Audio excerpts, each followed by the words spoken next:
Hello, welcome to Thursdays for the Soul. I'm the Reverend Elizabeth Dilley, and I'm your host for today. Thursdays for the Soul is a webinar series for the whole church. We faithfully focus on care and education for the people of God and create opportunities to digitally worship together as the whole of the United Church of Christ. From prayer, music, and psalms, to interviews of key leaders and how-tos of congregational life. This series strives to stay current to the relevant topics of the time and offers opportunities of connection in the wider church and in your community. Together, we can bring our church and the world towards the new life that God imagines for all of us. This year, we will be with you once a week on Thursdays with new conversations and topics as inspired by your questions and comments. As always, we're grateful for your presence, your gifts, and your questions. So thank you for being with us today and all along the way. One more note, friend. If you've been coming to these conversations for some time, and if these conversations move you, or if what's offered here helps enhance your ministry or your soul, please consider donating toward the annual fund of the United Church of Christ by texting UCC to 41444. Your prayerful and financial support helps programs like this in the essential work of the United Church of Christ. So thank you. Now, before we get to today's session, I want to tell you just a little bit about what we have coming up in this series in the next few weeks.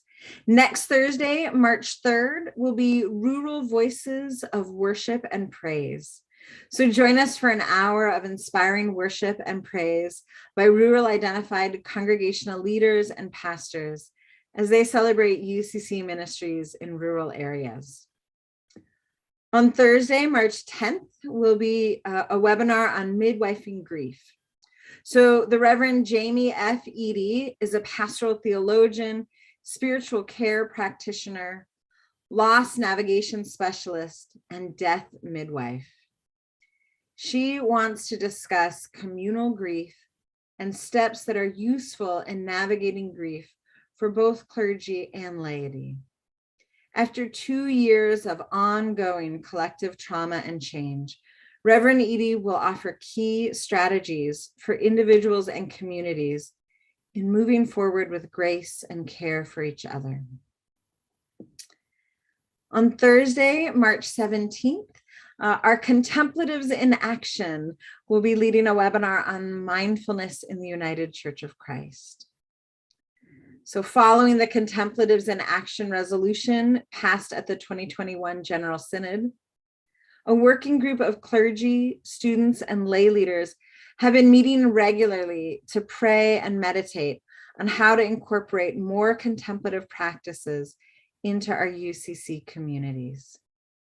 The Christian tradition is rich with stories from those with direct experience of the Holy Spirit, but many find the more esoteric side of spirituality to be intimidating or inaccessible. But this group is here to tell you that there is so much more to meditation than silence. So come and expand your mind. Today, we're here to talk about confronting bias in the search and call process in the United Church of Christ. The UCC strives in all cases to conduct search processes that are faithful and just. And we know that there are still places where implicit and explicit bias shows up. So our churches, we know they want to do better, but they often don't know where to start. Or they've made a good start, but now they're thinking about next steps. Or they've done good and faithful work, but then are struggling to retain staff leadership when microaggressions or straight up aggressions threaten the safety and well-being of their ministers. So I'm here today with several colleagues to talk about this.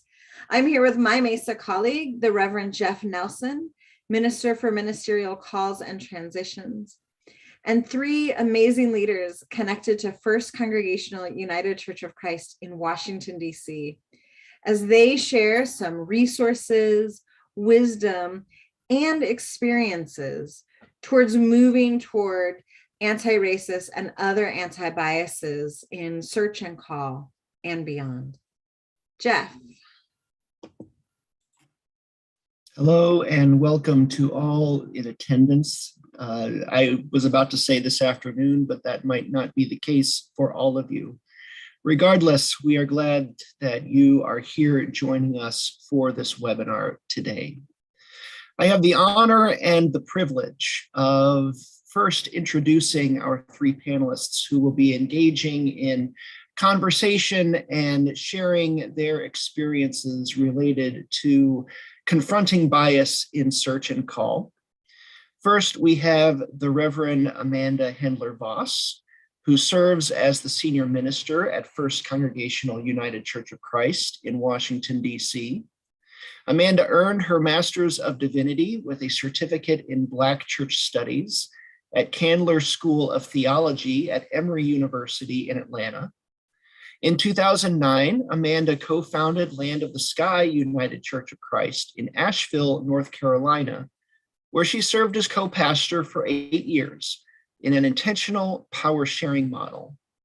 Amanda's vocation as a pastor is shaped by her particular calling to racial justice. In August of 2017, she engaged in sacred activism in Charlottesville, where she served as an on-call chaplain to those impacted by the tragic violence of white supremacy. Amanda is a certified trainer in the National UCC's Sacred Conversations to End Racism. Reverend Hendler Voss, we're glad that you are here with us. Thank you, Reverend Nelson. Thanks for having me. So good to see everybody.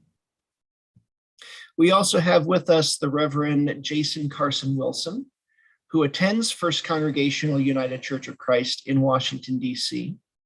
He serves as the Bayard Rustin Liberation Initiative's founding executive director and Community Renewal Society's inaugural Bayard Rustin Fellow, leading their LGBTQIA+ advocacy. He's also vice president of Ministers for Racial, Social, and Economic Justice, and he is a member of the Council for Racial and Ethnic Ministries. Jason, we are glad that you are here today. Glad to be here, and thank you for the invitation. And finally, we have the Reverend Dr. Ronald E Hobson. He holds a joint appointment at Howard University on the faculty of the Department of Psychology and the School of Divinity. He is an ordained clergy in the United Church of Christ and has served UCC churches as adjunct pastor, as interim minister, and as designated senior minister. He's also a licensed clinical psychologist in the District of Columbia. Reverend Dr. Hobson teaches courses in psychoanalytic psychotherapy, psychopathology, addiction, sexuality and the Black Church, and the psychology of religion and pastoral care.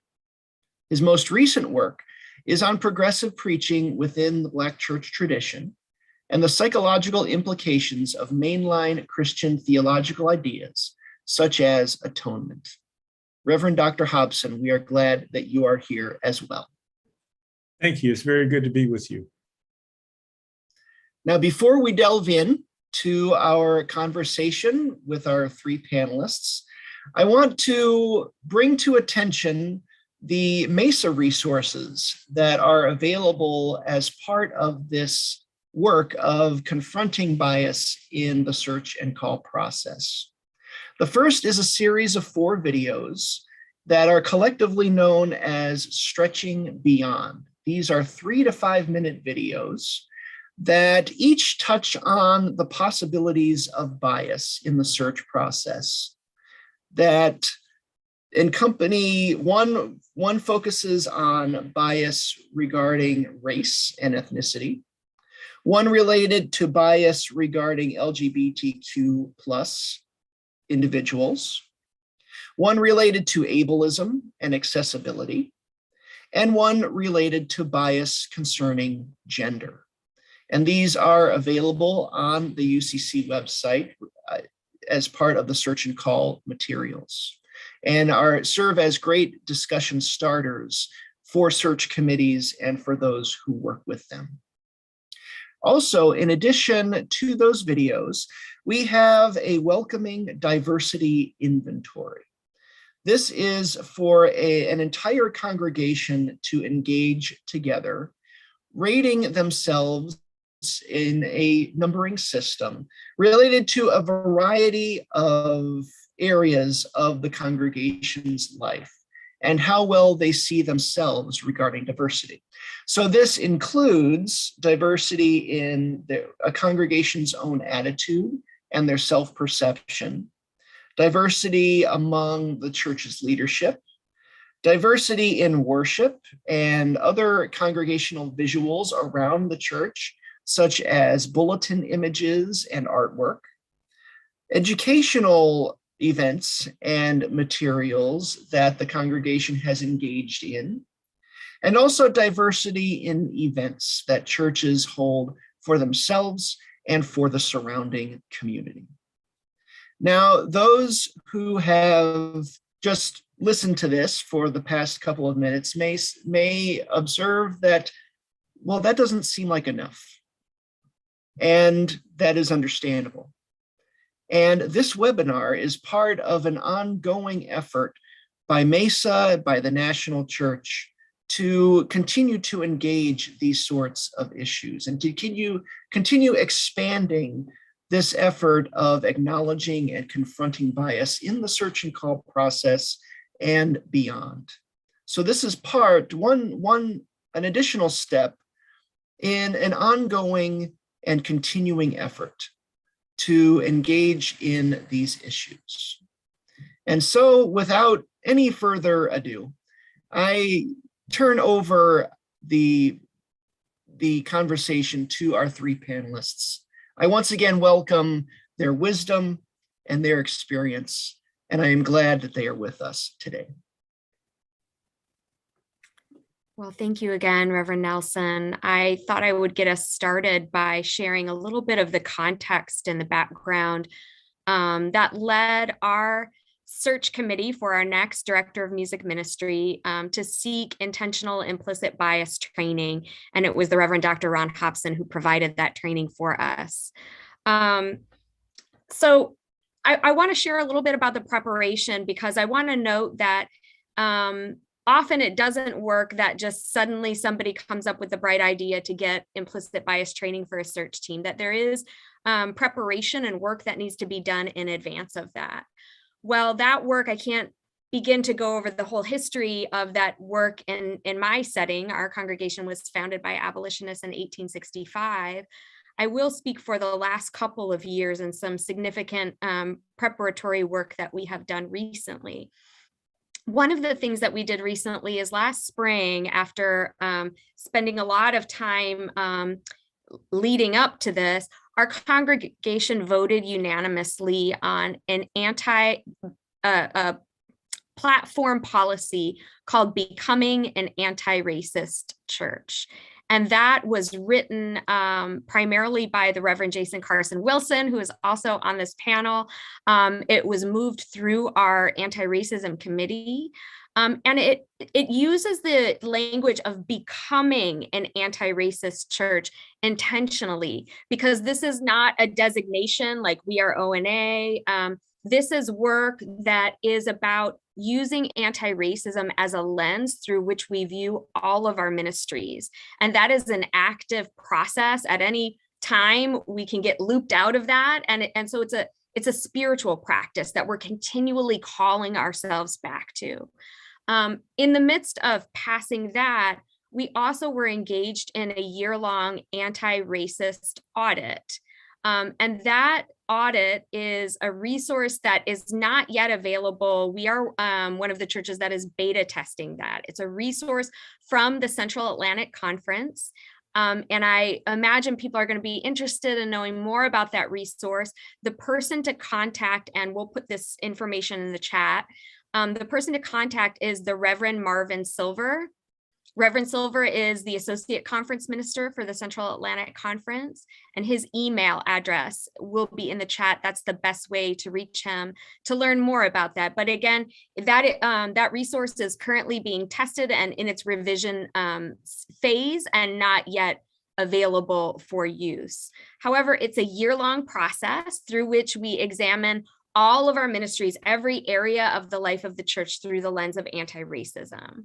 We began that process last January, well, really it may have been February, and we were positioned right as we were forming this search committee to make a report from our worship commission that was doing some of the research. They looked back over the course of bulletins that we have had. I think they looked back several years. And they compiled all that information. What kind of music gets centered in our worship services, since we were specifically looking for a director of music ministry, and what music is considered more marginal? What goals do we have about expanding the palette of our music to include music that is culturally rooted in all kinds of different cultural identities? And how do we look for a candidate who might help us live into that vision with authenticity so that we are not appropriating? And so all of that informed, as we received the report from the audit, that informed our rewriting of the position description. It also really created the atmosphere in which our leadership naturally said, of course, we would want this search committee not only to reflect the demographics of the future of where our church is headed, but also we would want this committee to have implicit bias training. And so as soon as our leadership affirmed that, I went in search of where can a church like ours get that kind of training? We went first to MESA, where we did find the Stretching Beyond videos. And I just want to note that I learned that those Stretching Beyond videos came from a General Synod resolution that was passed in 2017. That resolution was actually put forth in 2016. It was passed at the annual meeting of the Central Atlantic Conference. And I like to think that the Central Atlantic Conference is the headlights, maybe one of many, but the headlights on racial justice in the United Church of Christ. So that resolution came forth from the Central Atlantic Conference. It was affirmed by the General Synod, and that is how those videos were created. And I believe that there's a link to that resolution that we can share in the chat as well. So we looked at the videos. There were some other videos that we found as well that we also looked at, and those may go in the chat as well. But we still were seeking somebody that might come and work specifically with our team. And so I reached out to Reverend Marvin Silver. Our church has a longstanding relationship with the Reverend Dr. Ron Hobson. As you will hear in a moment, part of his expertise is around psychology, and part of his expertise as an ordained member of the ordained clergy person in the United Church of Christ is around also the Black church and Black church studies. So those things all coming together, he was someone who was already in my heart as somebody who might offer this training. And Reverend Marvin Silver put forth his name as well. And we agreed that Dr. Hobson would be a great person to provide this training. So with that, I will hand it over to Dr. Hobson to say more about the training and the information he provided. Thank you, Reverend Amanda, and I do hope you continue to hear me okay. I may have to go off screen because you just froze there for the last few seconds there. You came up just that information to be provided. So here I am with some of that information. So again, thank you also to my colleague, Reverend Jason, both of you, because I obviously would not be here without your work, particularly at First Congregational and beyond. So what I'd like to do is basically have a conversation, particularly the three of us, but I just want to just say a few things about my approach to thinking about the work of anti-racism and anti-bias. And I want to particularly just say anti-racism because really racism is the master bias in this country and in this culture. And I think if we even begin to be able to engage, much less to conquer racism, I think we have the other biases will be much more workable if we take this master bias that we've all been infused with, particularly if we've been raised in a Western culture. So what I want to just say to start, and then I want to invite Jason to join in, and then Reverend Amanda, and we'll sort of lay out what I was doing with the group at the search committee at the church.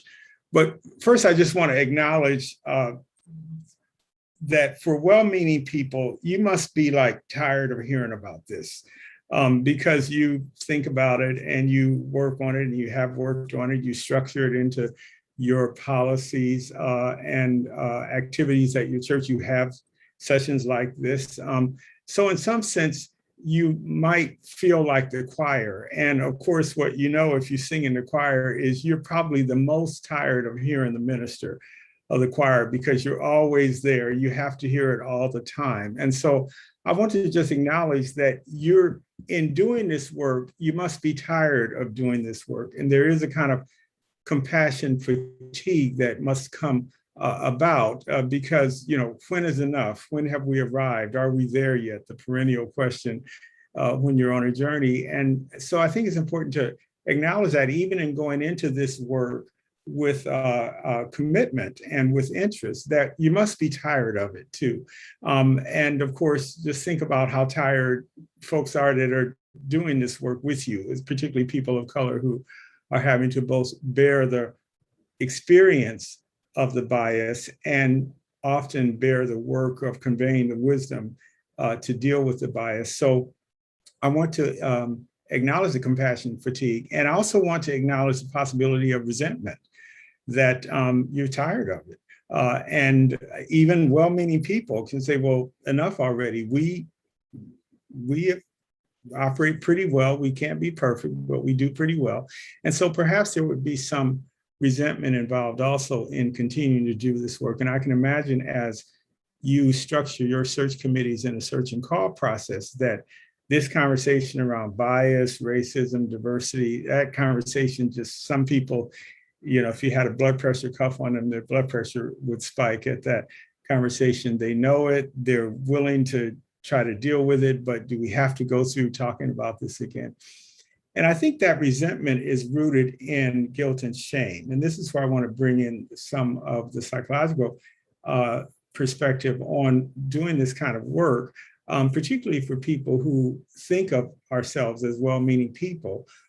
We don't want to look at implicit bias because it's a bit untidy, we feel, to see it in ourselves. And so we feel some guilt about it. And we certainly don't want others to see it in us. So we certainly don't want to be involved often in workshops that might risk being exposed as having some implicit bias. So I want to just acknowledge the complications for well-meaning people at the beginning of this whole process of compassion fatigue, resentment, guilt, and shame. So we just have to hold that and know that that's there. And if you feel that one or more of those things, that's reality. And in the face of that, this work can be done. And so what I'd like to do is just lay out a little bit of how I approach this work, and then invite, again, Reverend Jason, Reverend Amanda to speak as things occur to them. So my first approach is to define bias. And in doing so, I want to suggest that bias is normal, it's natural, it is given. So everyone has bias. Everyone is inclined toward, it's just the French word for slant or slope. Everyone is inclined or slanted in a certain direction. It's inevitable. We all are creatures of our context. Our context inclines us to prefer many different things in different categories. So our biases are implicit, are given, are inevitable. And in order to correct our biases, we have to feel the disorientation as if we are being biased.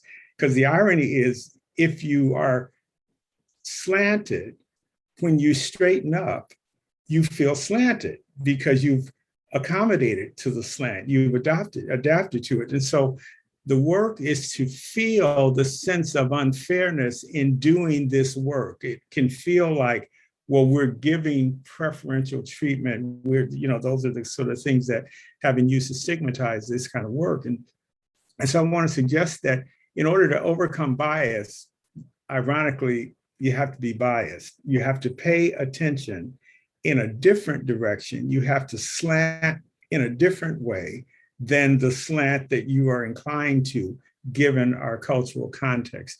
And so with that sort of, if you will, caveat, then I want to suggest that the work of bias, training and overcoming implicit bias, is the work of becoming aware and suppressing your bias, not eliminating it, because it's in our spinal column, it's in our vagus nerves. And so the task is for us to work toward awareness, and then based upon that awareness, to choose your behavior rather than for your behavior to be driven by unconscious implicit biases. So in some sense, sometimes to say no to your inclination, to your slant, in the service of greater justice and in the service of more equity.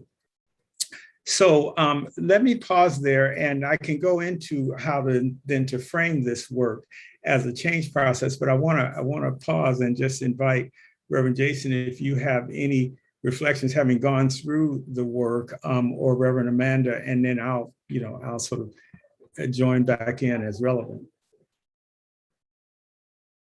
I guess I'll begin. I appreciated the training because the way it allowed the committee to approach the work. I think one of the things that I really appreciated was the way your framing invited us to not obsess about the outcome of the search. And I think that for us, that liberation gave us the space to focus on the things that we would be looking for in a candidate, but not to the extent of they need to check these boxes, because I think oftentimes box checking is another form. It is really how implicit bias manifests itself, is checking boxes. And so you giving us the freedom to not focus on the outcome, really freed us from that danger. And so that's really what has stuck with me as I've reflected on going through the training and then going through the process itself, because each time we would visit with candidates and process things that we gleaned from those experiences, that was something that really remained top of mind for me. Yeah, I think that's I'm glad that was meaningful to you, because I think that's part of what sets people up for failure. When you just check a box, then maybe churches might feel like, well, we need a fill in the blank. We need a woman. We need a person of color. We need a differently able person. And in doing so, they're not doing the work of implicit bias training. Is really the work of uncovering and the work of understanding and self-awareness, because if you don't do that, then you invite that person in and the microaggressions just continue and the undermining continues unconsciously. And you have often the outcomes that you have, the person is not successful.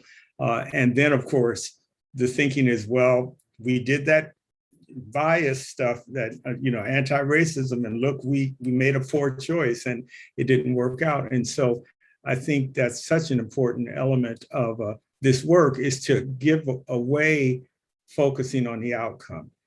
If the process is just, the outcome will be appropriate.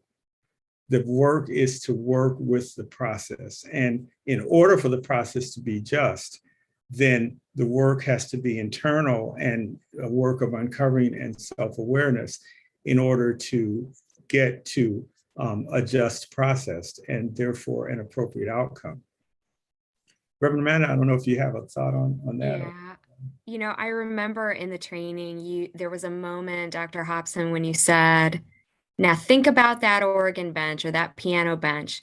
You're picturing someone on that bench. And I was like, oh, I am picturing someone on that bench. And we realized in that moment that we all had images in our mind.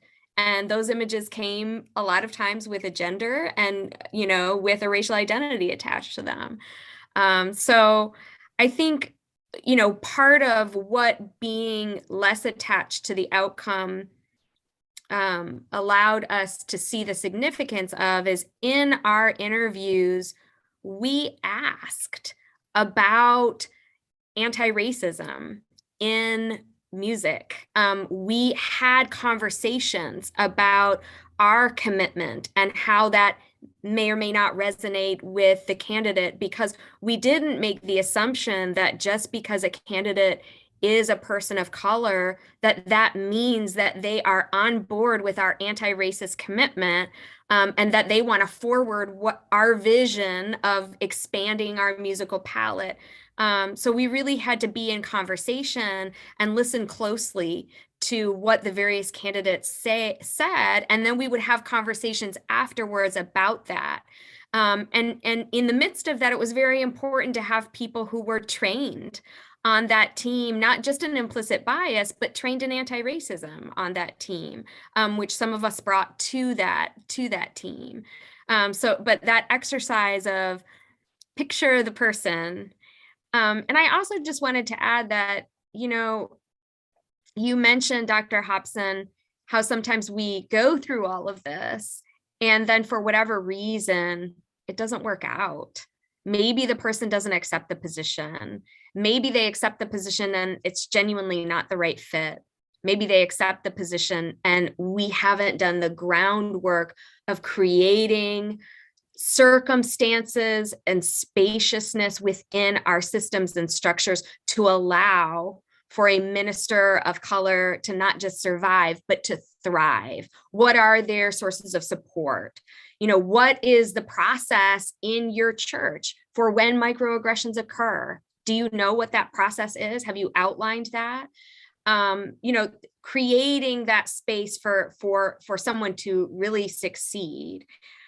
Perhaps we haven't done that work, but just because it doesn't work the first time, there may be some way in which the first candidate does not land successfully over the course of many years. That doesn't mean that the work is over. We tried that, it didn't work. This is an ongoing commitment that's rooted in justice, that's rooted in God's vision of the kingdom. And so we have to circle back to it again and say, what did we learn from that? How will we do better next time? So I just wanted to share that. Yeah, I'm thinking as you both were speaking, there were a couple of things that struck me. One is around the reflection when things fail. And there's sort of two ideas that are sort of cornerstone ideas in cognitive psych. One is the fundamental attribution error, where we will tend to attribute character traits to others and attribute situational vicissitudes to ourselves. So when we make a mistake, it's because you know, the weather was bad, or it was a terrible day, there was a particular thing happened. When someone else makes an error, well, you know, it's the way they are, it's their character. And similarly, when things fail, we often want to attribute the failure to the thing that we were most resistant to about the process. And so it's often easy to look back at and say, oh, well, maybe it was part of its efforts at being anti-racist or anti-bias that led to setting up this person for failure, when it could have been many other things. So we make a fundamental failure attribution often to the thing. We attribute the failure to the thing that we were most resistant of in the process. And that doesn't have to be the case. Now, what I didn't want to say about the process, and I think this is really important, and certainly I think at you all have done this work at First Congregational. Part of working in this arena is around working on the process, because the process itself can sometimes be the source of the bias, and it can be innocent bias, if you will. And so the objectivity of we just followed our process. But if the process is established within the power arrangements that marginalize certain groups and people, then the process inevitably is going to be unjust and need to be examined. And so part of the work is really also to look at process and understand that process is a place where bias can hide, and objective process very much. And so the work is not just internal, of course, and dealing with your own expectations. And as I was inviting the committee to do at First Congregational, visioning and seeing what your vision actually is, and then bringing that to awareness, and then looking at that to see, is this going to allow me to make the best decision? But also to look at the process. Marginalized people are often marginalized because the process assumes the hegemony of resources, of the same sense about time, the same sense about privilege and access, and all of those things. And so if the process is structured in a way that's going to leave out people, then it won't be just in the end, and needs to be changed. To follow up on the theme of process, frankly, what I've discovered through experience and observation is that process can be a tool of white supremacy. I mean, the process through which our nation was founded is a process of white supremacy. And so, not to say that Christians engaging in process is white supremacy. I'm saying that it can become a tool of white supremacy if it is not carefully used, carefully implemented. And one of the manifestations of that in church settings that I've been in, where process can silence people of color, where there's such an adherence to process, people of color who are already often not heard still struggle in this process of being heard, because of there being this process that you have to go through to get heard. Mm-hmm. And so Mm-hmm. I just, this idea of needing to really look at how we implement the process is an important concept that we really need to focus on. Yeah. Yeah, Jason, I always remember how in a congregational conversation you said, it was a process that declared that people of African descent were 3/5 of a human being. And so if some of us are a little hesitant about the outcomes of processes, it's because, yes, process can be a tool of white supremacy. It was a really powerful observation that you made. That is one that has stuck with me.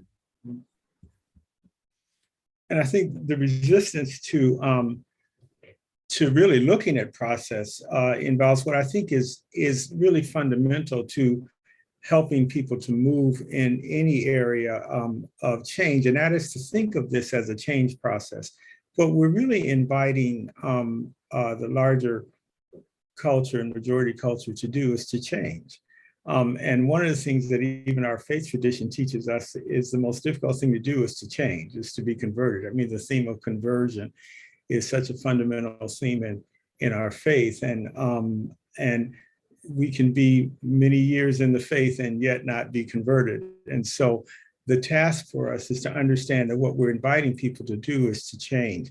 And there are steps to help people change. And one of the references that I offer, I think Jennifer White will put it in the chat when the session is over, is to think about this as a process of change. And so you need to work on helping people to come to grips with change.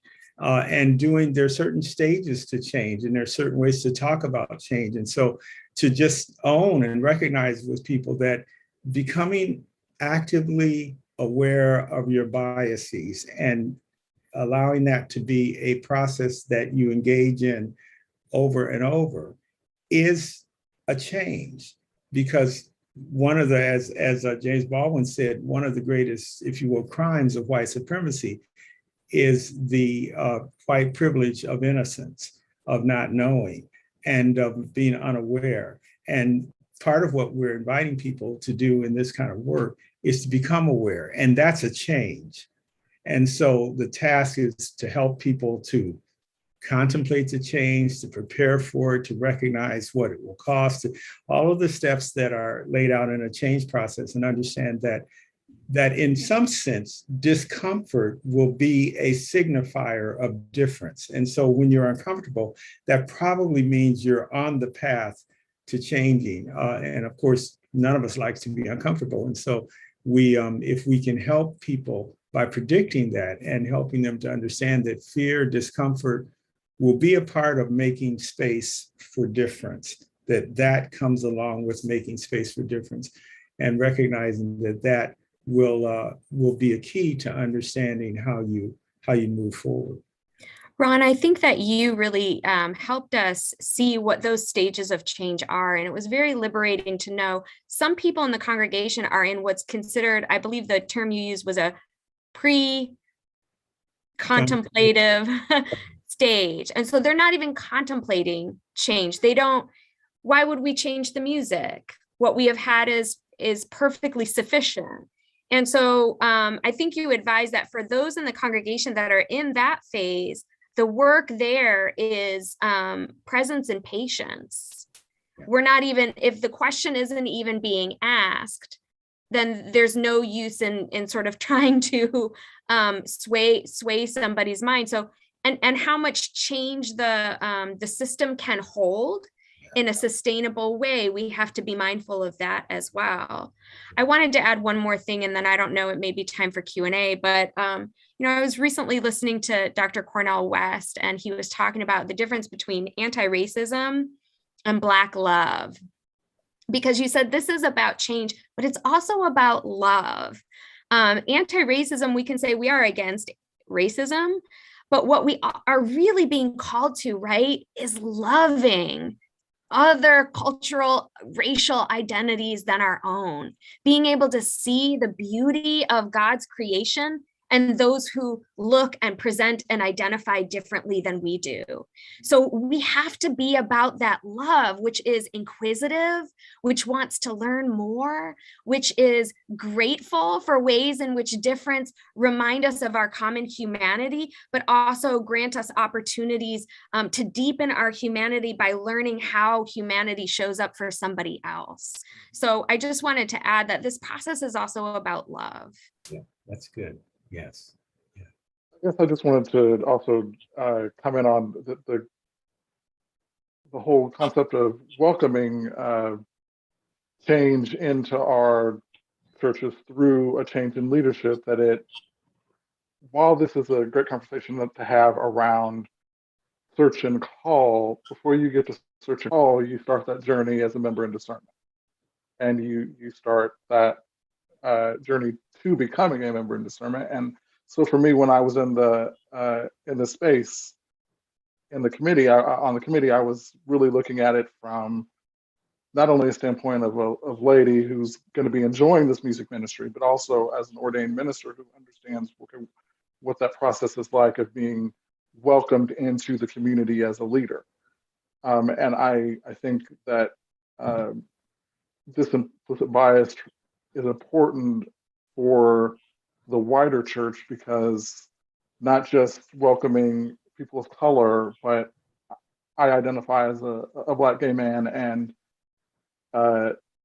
there were episodes during my journey within the context of this denomination so far that have been, we'll just say, they've been problematic. And I think this really embracing implicit bias training is important from the beginning of what we like to call the ordination journey into then the journey beyond your ordination service and into another call, your first call, your second call, etc.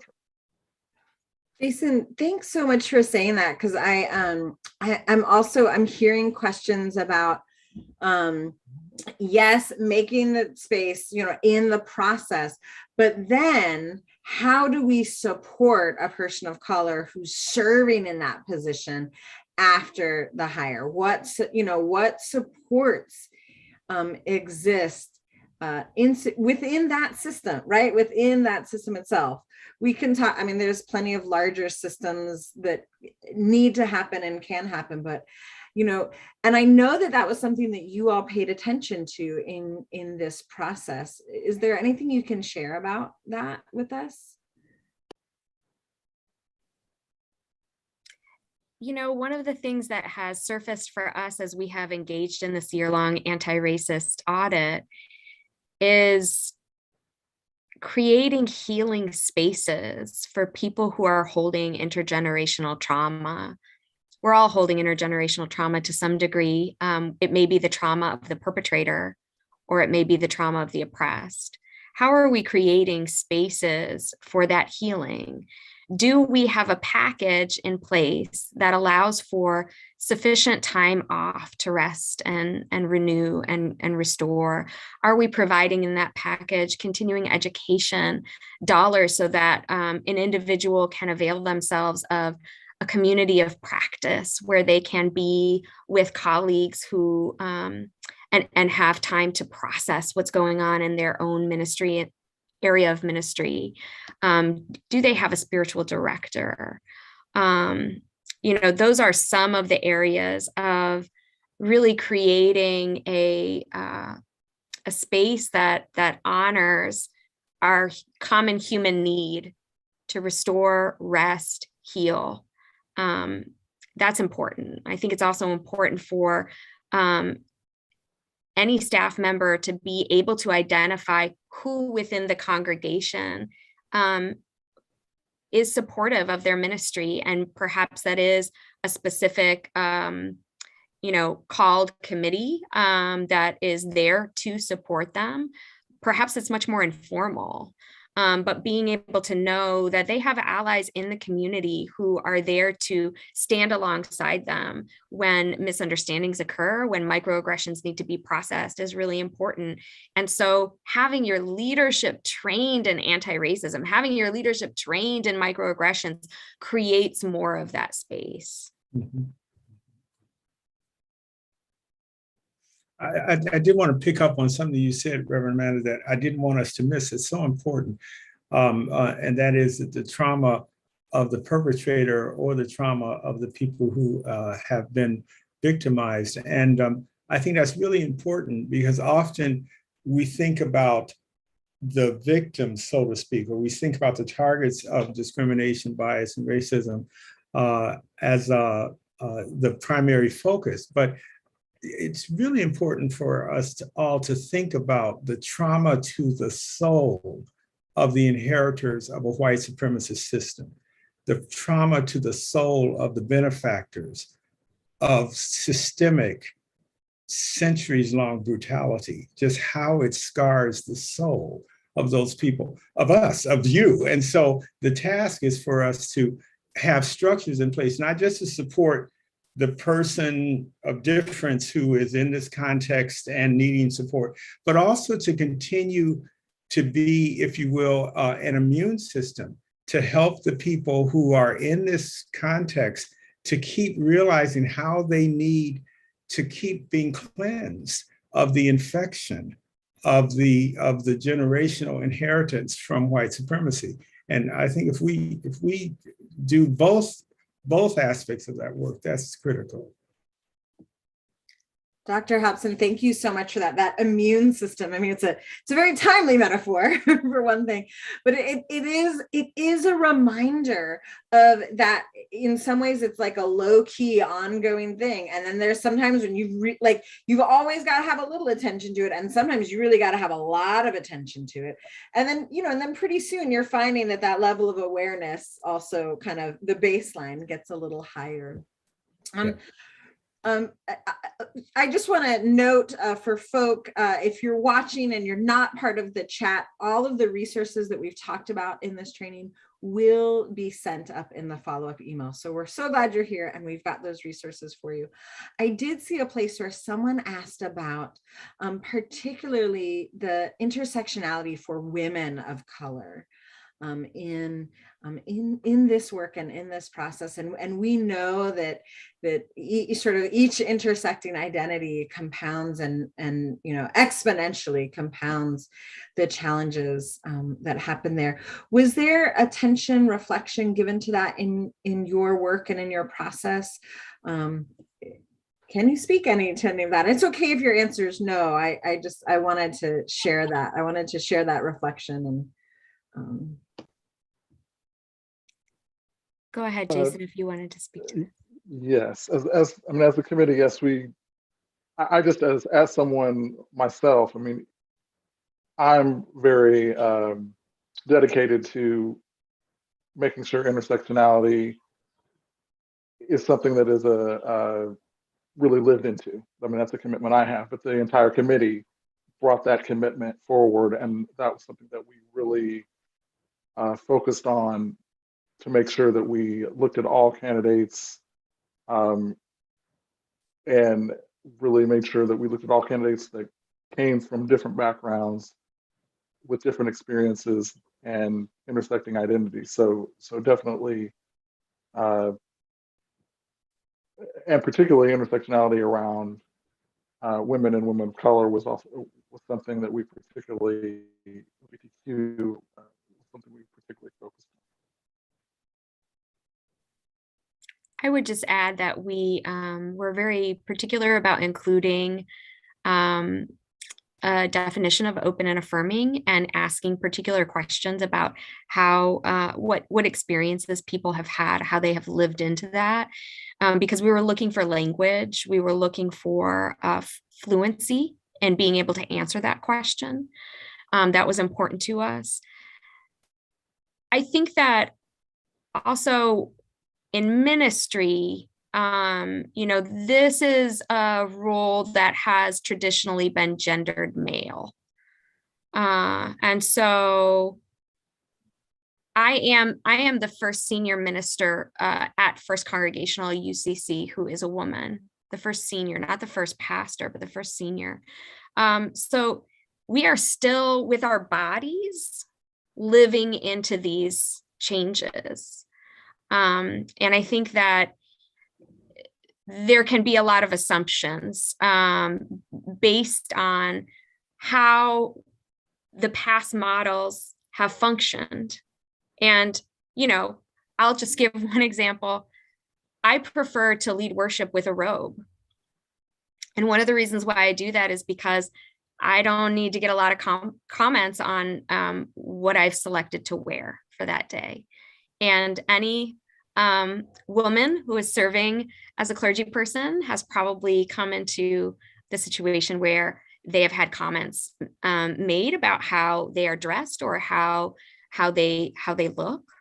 And so imagining that level of scrutiny and the weight of that compounded with the level of white supremacy in the system, implicit bias in the system, assumptions, stereotypes in the system, and that becomes a very heavy load to bear all of those assumptions taking place. So I think we have to have particular care, and we need to be very committed to the work that we do to unlearn our sexism and our racism, because it's really about claiming our full humanity. I, as a white person, cannot claim my full humanity until I have done that work on how white supremacy, how internalized superiority lives in me. I am trying to get free from that internalization.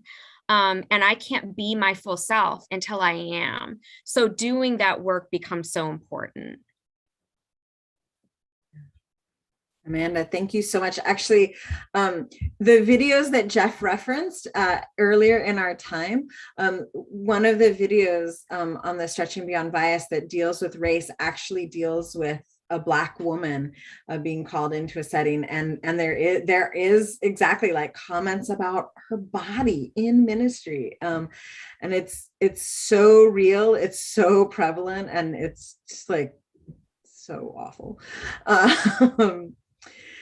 Well, we are coming to the end of our time together. So I, on behalf of all of us at the national setting, I want to offer my deep, deep, deep gratitude to Reverend Wilson, Reverend Hendler Voss, Reverend Dr. Hobson, for your time and your wisdom with us today for these experiences. I know I've taken like 3 pages of notes myself, and I'm really just like, there's a lot to dig in there. That I hope and I trust will be fruitful for our individual congregations in the United Church of Christ, as well as the policies and practices and systems in our wider expressions of the church, including the Ministerial Excellence Support and Authorization MESA team, on which Reverend Nelson and I sit. So I note that as our ongoing commitment to the whole church, and again, our deep gratitude for your work. Dear ones, as we close, will you all pray with me? Good and gracious God, we thank you today for the witness of First Congregational United Church of Christ in Washington, D.C., for the faithful testimony of Reverend Amanda Hendler Voss, Reverend JCWilson, and Reverend Dr. Ron Hobson. We thank you for the ways that you are at work interrupting bias, calling us individually and collectively to confront racist practices, and inviting us into a more just, equitable, and loving way of being church.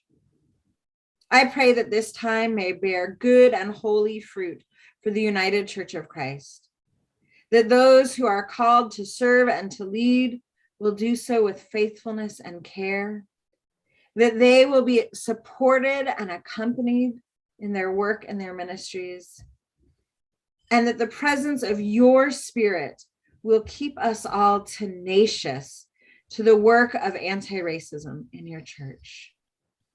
God, we ask all of this and your blessing upon all of us gathered in this space, digital and otherwise. We ask all of this in Jesus' name. Amen. Beloved in Christ, if this conversation has moved you, if what's been offered here has helped enhance your ministry or your soul, please consider donating towards the annual fund of the United Church of Christ by texting UCC to 41444. Your support will help programs like this in the essential work of the United Church of Christ. Thank you for your support. Be blessed into the rest of your day and know that you are not alone. We are holding you in prayer. Amen.